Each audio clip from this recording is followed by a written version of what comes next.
ओम शांति। बाबा कहते हैं, मीठे बच्चे, तुम सच्चे सच्चे राज ऋषि, राजयोगी हो। तुम्हें राजाई के लिए पवित्र जरूर बनना है।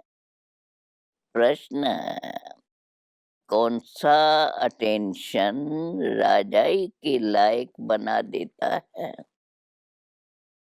उत्तर, अगर पढ़ाई पर पूरा पूरा अटेंशन है तो राजाई मिल जाती है। बाप जो सुनाते हैं उसको अच्छी रीत सुनकर धारण करो। बाप ने सुनाया और बच्चों ने सुना तो राजाई मिल जाएंगी। अगर सुनते समय उबासी देते व जुटका खाते, बुद्धि भटकती तो राजाई गमा देंगे। इसलिए पढ़ाई पर पूरा अटेंशन दो। अभी गीत है, हमें उन राहों पर चलना है। ओम शांति। रूहानी बाप रूहानी बच्चों पर तो समझा रहे हैं। आज बच्चों को हठ योग और राजयोग पर समझाते हैं। बच्चों को मालूम है वह जो भी सिखलाते हैं सब है हठ योग, क्योंकि वह कर्म सन्यासी है। वास्तव में गृहस्थियों को हठ योग कर्म सन्यास सीखना नहीं है, वो तो है ही निवृत्ति मार्ग। वह धर्म ही अलग है। तुम्हारा धर्म देवी देवता है। जिन देवी देवताओं ने राजयोग से ही राज पाया है। अभी तुम राज ऋषि हो। ऋषि उन्हों को कहा जाता है जो पवित्र रहते हैं। तुम अभी पवित्र हो। अगर पवित्र न रहे तो उनको ऋषि नहीं कहा जाता। तुम राजाई पाने के लिए पवित्र बनते हो। वह कोई राजाई पाने के लिए पवित्र नहीं बनते हैं। तुम जानते हो कि पवित्र दुनिया में हमको पवित्र राजाई थी। भारत में ही 5000 वर्ष पहले देवी देवताओं का पूज्य पवित्र प्रवृत्ति मार्ग था। अब पुजारी पतित बन पड़े हैं। पतित कैसे बने? 84 जन्मों का हिसाब है ना। बाप जो सहज राजयोग सिखला रहे हैं वही तुमको 84 जन्मों का हिसाब बतलाते हैं। दूसरे धर्म को सन्यास धर्म वाले क्या जाने। यह है देवी देवताओं का प्राचीन धर्म। वह है छे वाला धर्म। जो पास्ट हो गए हैं उनको सन्यासी समझ न सके। तुम जानते हो हठ योग अनेक प्रकार के हैं। द्वापर से भक्ति मार्ग के साथ हठ योग शुरू होता है। अभी फिर है राजयोग। वो हठ योग जन्म बाय जन्म सीखते आए हैं। राजयोग तुम एक जन्म में ही सीखते हो। उनको जन्म बाय जन्म पुनर्जन्म लेकर हठ योग सीखना ही है। तुमको राजयोग सीखने के लिए पुनर्जन्म नहीं लेना पड़ता है। यह राजयोग सिर्फ संगम पर ही सीखते हैं। राजाई मिल गई, स्वर्ग हो गया, फिर और सब धर्म खत्म हो जाते हैं। तुम राज ऋषि हो। राधे कृष्ण भी पवित्र है ना। कृष्ण को महात्मा भी कहते हैं। महात्मा पवित्र होते हैं। तुम भी अभी महात्मा व राज ऋषि हो। महात्मा अर्थात पवित्र महान आत्मा। यह बातें कोई शास्त्रों में नहीं है। शास्त्र तो बाद में बनते हैं। कहानियों में सिल बैठ लिखते हैं। जो पास्ट हो जाता है वह बैठ खेल बनाते हैं। सच्चा तो नहीं है। अब बाप बच्चों को प्रैक्टिकल में पढ़ाते हैं, उनकी फिर हिस्ट्री बनाई है। यादव, कौरव, पांडव थे, ज़रूर संगम पर होंगे। संगम युग की हिस्ट्री बैच बनाई है, त्योहार भी सभी संगम युग के हैं। राखी बंधन भी पवित्रता पर है, पीछे फिर उनका यादगार चलता है। यहाँ बाप भी सभी को पवित्र बनाए प्रतिज्ञा कराते हैं। सिख लोग कंगर पहनते हैं, वह भी पवित्रता की निशानी है। हिंदू लोग जनेऊ पहनते हैं, वह भी पवित्रता की निशानी है। परंतु पवित्र रहते नहीं है। राखी बंधवाते हैं, अर्थ थोड़ी समझते हैं।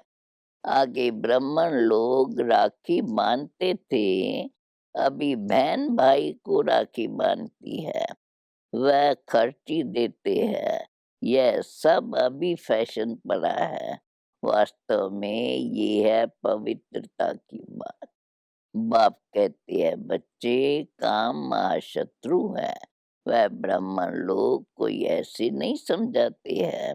अभी बेहद का बाप कहते हैं बच्चे, प्रतिज्ञा करो, हम पवित्र बनेंगे, कभी विकार में नहीं जाएंगे। बुलाते भी इसलिए हो कि आकर पतितों को पावन बनाओ। सत्य त्रेता में कोई नहीं बुलाते, वो है ही राम राज, ये है रावण राज। राम राज में 5 विकार होते नहीं, यथा राजा रानी तथा प्रजा।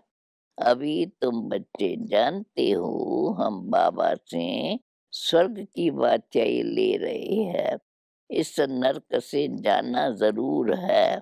बाबा आया है पावन बनाकर स्वर्ग में ले जाने, फिर तो हम क्यों नहीं पावन बने। उन्हों के हठ योग तो अनेक प्रकार के हैं। जयपुर के म्यूजियम में जाकर देखो, कितनी वैरायटी है हठ योगियों की। उनसे होता कुछ भी नहीं, सीढ़ी नीचे उतरते ही जाते। बाप ने समझाया है, भारत जब पतित बनता है, रावण का राज्य होता है, तो धरनी हिलने लगती है। सोने के महल आज सब नीचे चले जाते हैं। महलों आज को कोई लूटता थोड़ी ही है, वह तो सिर्फ मंदिरों को लूटा है। कुछ जेवर सोना आज ले गए हैं, जेवरों का सबसे जास्ती शौक तुमको है। तुम स्वर्ग में आते ही जेवर पहनते हो, राज करते हो, और धर्म वाले आते ही राज नहीं करते हैं। तुम बेहद के बाप से स्वर्ग की बादशाही का वर्षा लेते हो, तो यह बाप वैद समझाते हैं, गीता पढ़कर नहीं सुनाते हैं। गीता में जो कुछ लिखा है वह सब मैंने नहीं कहा है, वो तो मनुष्यों ने मेरे महावाक्यों के बाद में वैद शास्त्र बनाए हैं। हमने जो तुमको सुनाया वह तुमने ही सुना, और फिर जाकर राजाई की। वहाँ यह ज्ञान नहीं रहता। यहाँ तो बाप टीचर बैठ शिक्षा देते हैं। बाप तो हिंदी में ही समझाते हैं। यहाँ सब हिंदी कहते रहते हैं ना, जो उन्हों की भाषा है। वास्तव में प्राचीन भाषा हिंदी ही है, नक संस्कृत। यह संस्कृत तो शंकराचार्य के बाद निकली है। जो आते हैं वह अपनी भाषा चलाते हैं, बाकी ऐसे नहीं कि बाबा ने गीता संस्कृत में सुनाई है। नहीं, गुरु नानक का अपना ग्रंथ है, उसने सिख धर्म स्थापन किया।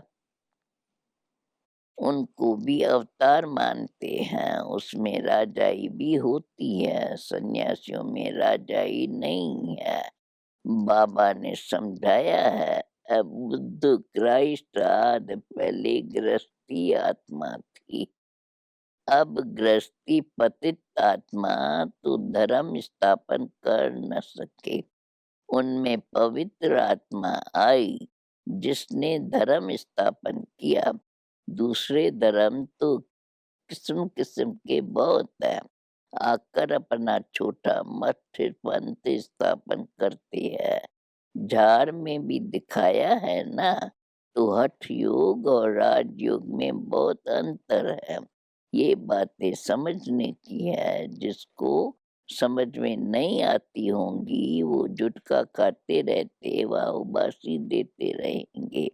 यहाँ तो तुमको खजाना मिलता है, बड़ी भारी कमाई है, तुम रत्नों से झोली भरते हो, तो यह आंखें खोल कर सुनना होता है। जुटके खाते रहेंगे या बुद्धि बाहर भटकती रहेंगी तो वह राजधानी पा न सकेंगे।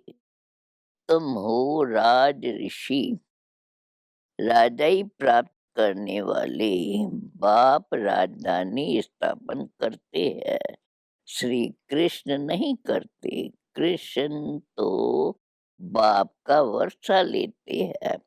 अब तुम्हारा बाप है निराकार, जिससे वर्षा ले रहे हो विश्व के बादशाही का। कितना तुम शाहूकार बनते हो, यहाँ एक ही बाप आकर राजयोग सिखलाते हैं।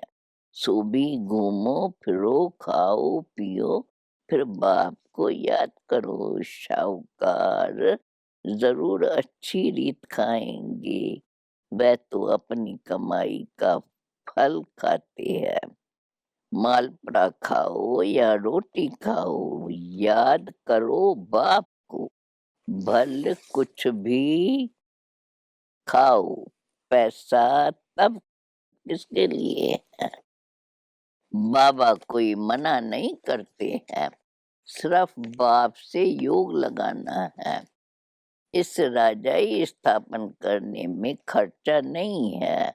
उस लड़ाई में कितना खर्चा होता है, एरोप्लेन पर कितना खर्चा होता है, गिरते हैं तो एकदम खत्म हो जाते हैं, कितना नुकसान हो जाता है। तो बाप कहते हैं, चलते फिरते बाप को याद करो, स्वदर्शन चक्र फिराते रहो।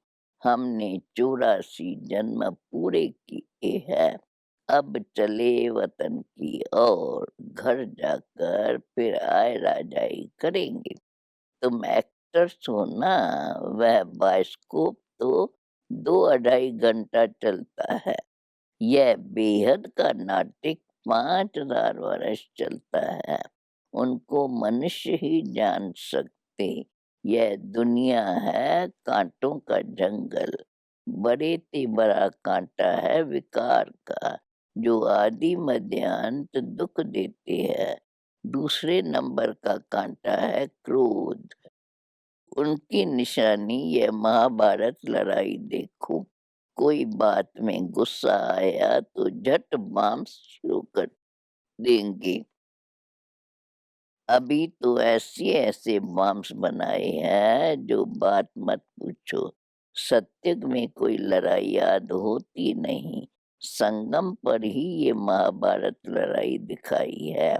दूसरे कोई शास्त्र में लड़ाई की बात ही नहीं है।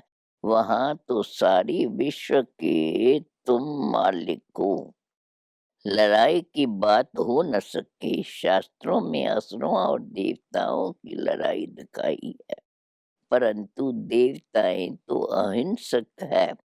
तुम योग बल से विश्व के मालिक बनते हो, ये है साइलेंस बल, इसमें कुछ तुमको बोलना नहीं है।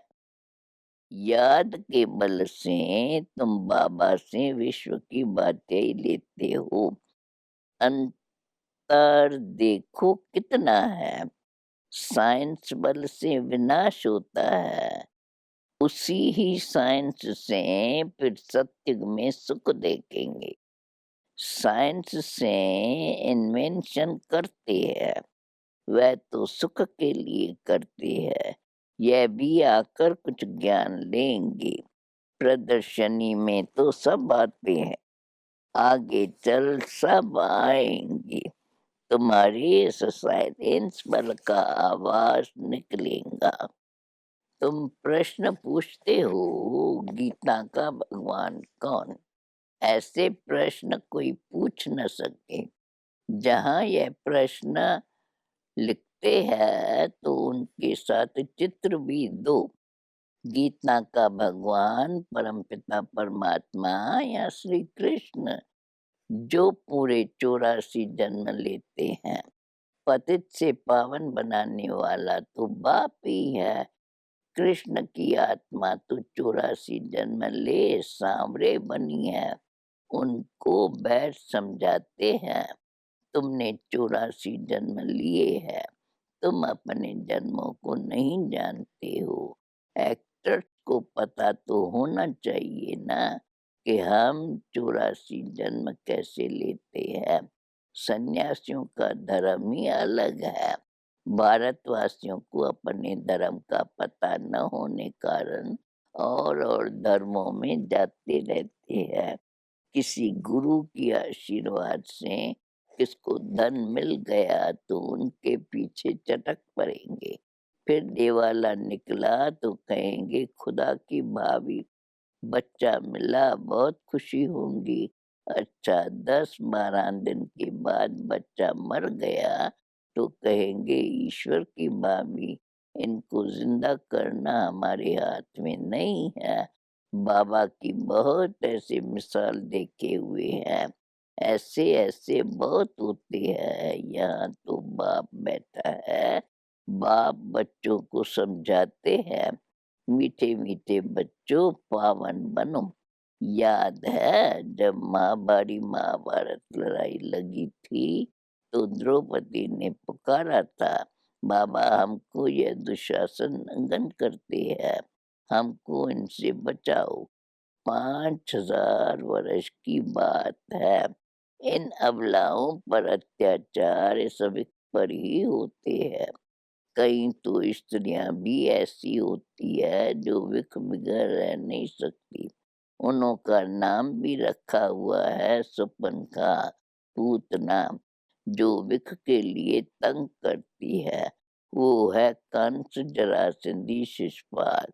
ये सब विनाश को तो पाने ही है। इस समय है आसुरी रावण राज, फिर होगा ईश्वरी राज। इस सारे चक्कर को तो तुम जान गए हो कि कैसे 84 जन्म लेते हैं। यह भूलता तब है जब विकार में जाते हैं। विकार में जाने वाले का मुंह ही पीला हो जाता है। खुद ही समझते हैं ये हमने क्या कर दिया।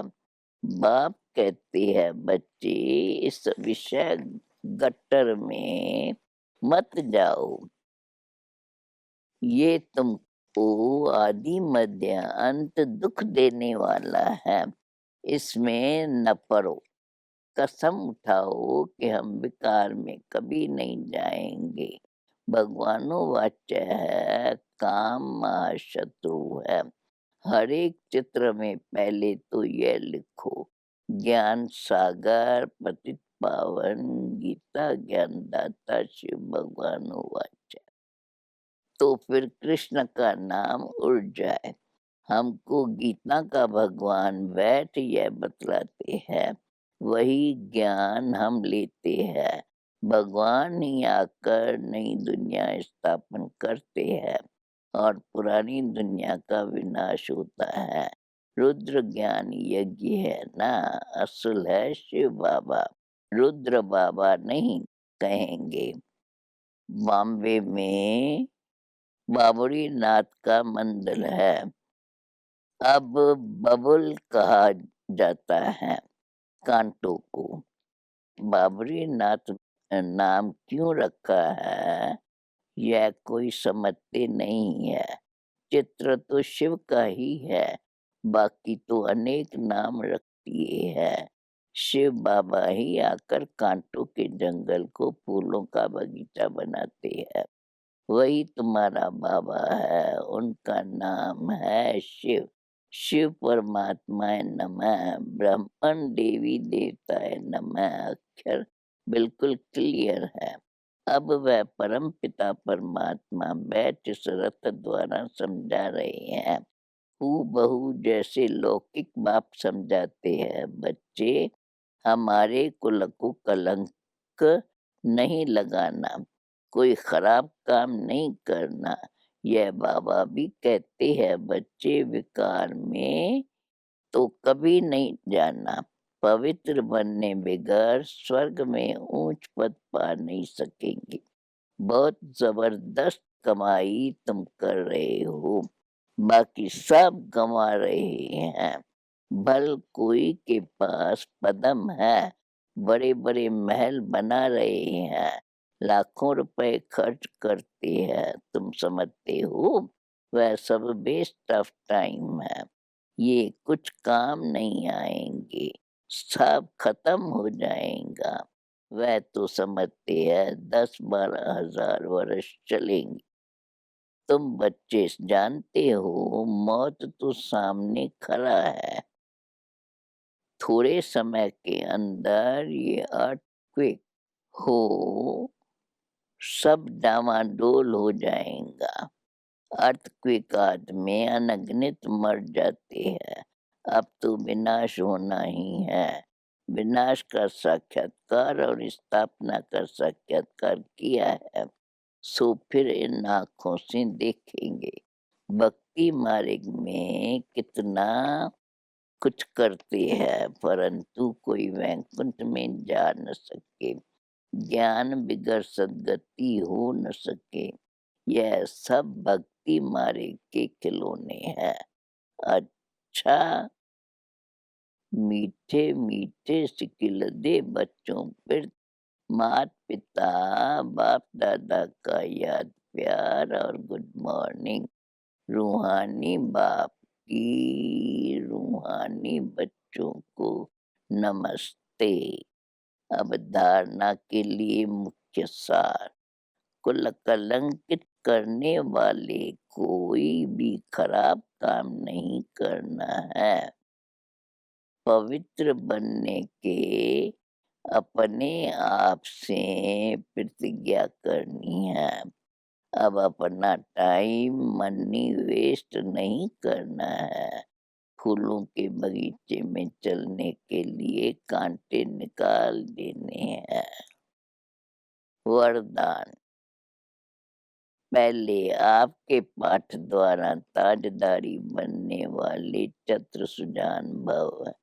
जैसे बाप दादा अपने को ओबीडियंट सर्वेंट कहते हैं, सर्वेंट कहने से ताजदारी स्वतः बन जाते हैं। ऐसे आप बच्चे भी स्वयं नम्रचित बन दूसरे को श्रेष्ठ सीट दे दो।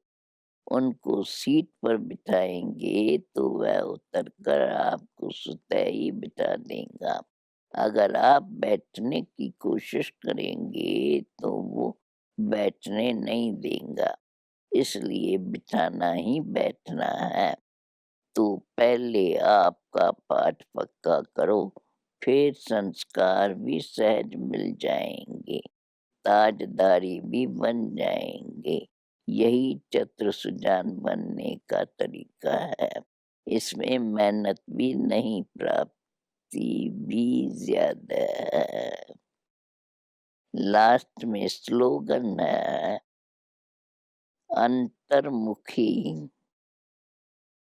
एकांतवासी बनने वाले श्रेष्ठ आत्मा ही अव्यक्त स्थिति का अनुभव करती है। ओम शांति।